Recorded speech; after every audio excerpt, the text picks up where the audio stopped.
الحمدللہ رب العالمین والصلاة والسلام علی سید الانبیاء والمرسلین اما بعد فاعوذ باللہ من الشیطان الرجیم بسم اللہ الرحمن الرحیم۔ میرے تمام دیکھنے اور سننے والوں کو حکیم میاں محمد عثمان عطاری کی جانب سے السلام علیکم ورحمۃ اللہ وبرکاتہ۔ امید ہے کہ آپ سب خیریت سے ہوں گے، شاد و آباد ہوں گے۔ اللہ رب العالمین آپ سب کو شاد و آباد رکھے۔ آئیے سب سے پہلے سنتے ہیں برکت کے لیے درود پاک کی فضیلت۔ اللہ کے آخری نبی حضور خاتم النبیین صلی اللہ تعالیٰ علیہ وآلہ وسلم نے ارشاد فرمایا کہ جس نے مجھ پر ایک مرتبہ درود پاک پڑھا، اللہ تبارک و تعالیٰ اس پر اپنی 10 رحمتیں نازل فرماتا ہے۔ تو آپ بھی پڑھ لیجئے، صلو علی الحبیب صلی اللہ تعالیٰ علی محمد صلی اللہ تعالیٰ علیہ وآلہ وصحبہ وبارک وسلم۔ آج میں آپ کے لیے لے کے آیا ہوں ٹرانسجنڈر بل کی حقیقت۔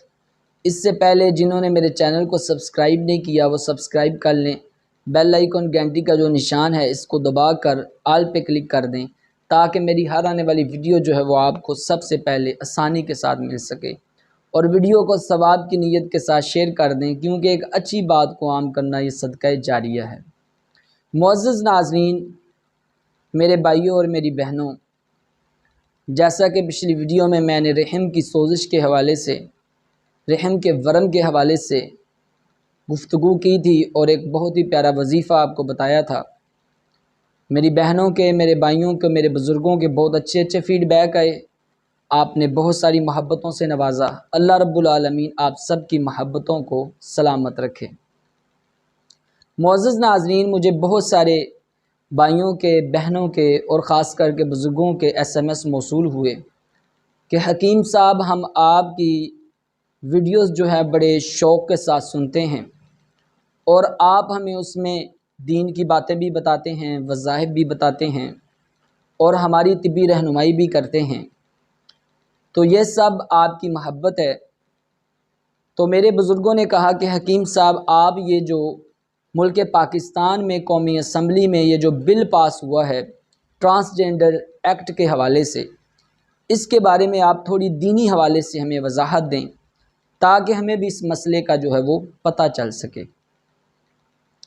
میرے معزز ناظرین، میرے بھائیوں، میری بہنوں اور میرے معزز بزرگوں، کوشش کروں گا کہ گفتگو کو آسان کر کے آپ کے سامنے بیان کر دوں، تو توجہ کے ساتھ اس ویڈیو کو پورا سنیے گا، پورا دیکھیے گا تاکہ آپ کو ہر بات کی جو ہے وہ اچھے طریقے کے ساتھ جو ہے وہ سمجھ آ سکے۔ میرے معزز ناظرین، سب سے پہلے بات یہ ہے کہ ٹرانسجنڈر کیا ہے، ٹرانسجنڈر کا مطلب و مقصد کیا ہے۔ ٹرانسجنڈر خواجہ سراؤں کو کہا جاتا ہے۔ خواجہ سرا آپ سمجھتے ہیں کن کو کہا جاتا ہے؟ ایسے انسان جو پیدائشی وقت نہ مرد ہوتے ہیں نہ وہ عورت ہوتے ہیں، یعنی نہ وہ عورت ہوتے ہیں نہ وہ مرد ہوتے ہیں، وہ افزائش نسل والا معاملہ جو ہے وہ نہیں کر سکتے، تو ایسے انسانوں کو ٹرانسجنڈر یعنی خواجہ سرا کہا جاتا ہے۔ لیکن یہ جو بل اسمبلی میں پاس ہوا ہے اس کی حقیقت کیا ہے؟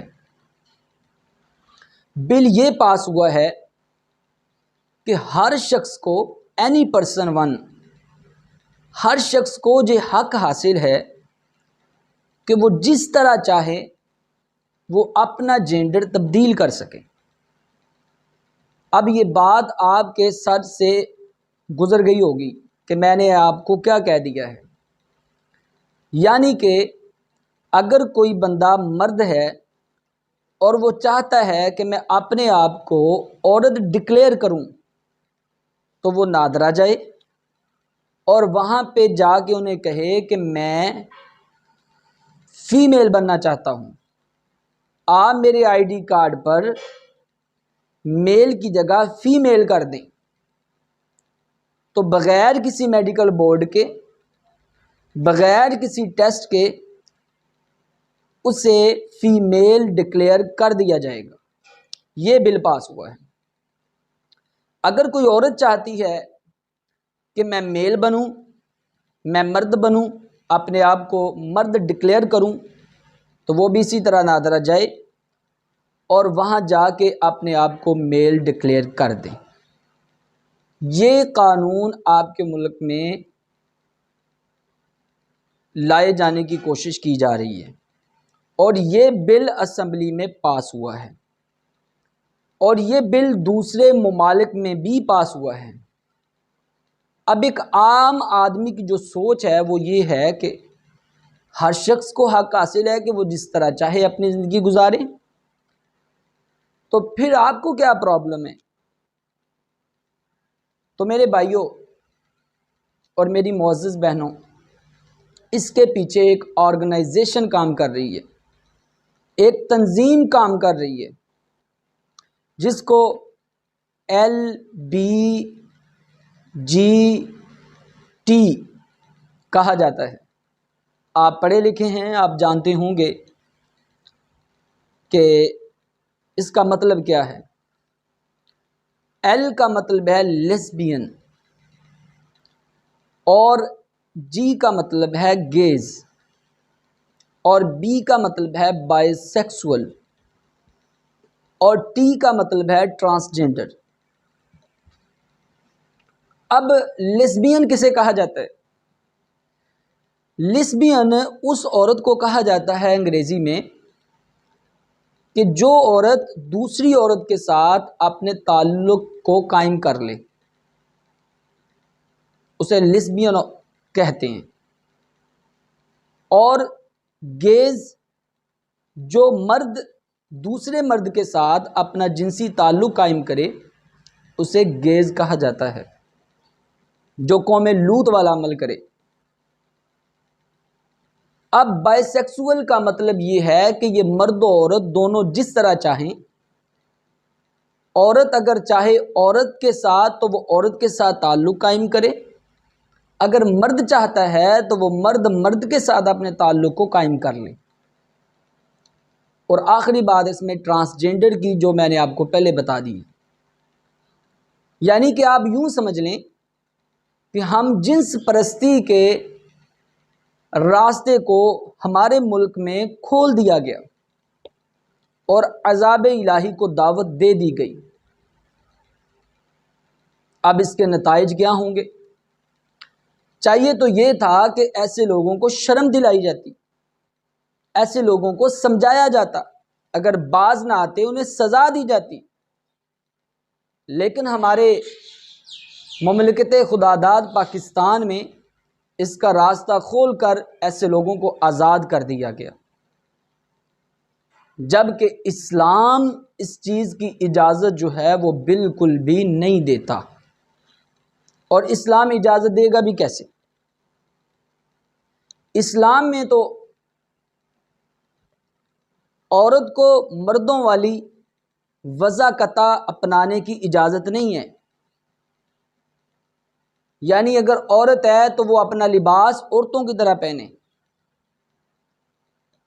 اور مرد کو یہ اجازت نہیں ہے کہ وہ اپنی وضاقتہ عورتوں کی طرح بنائے۔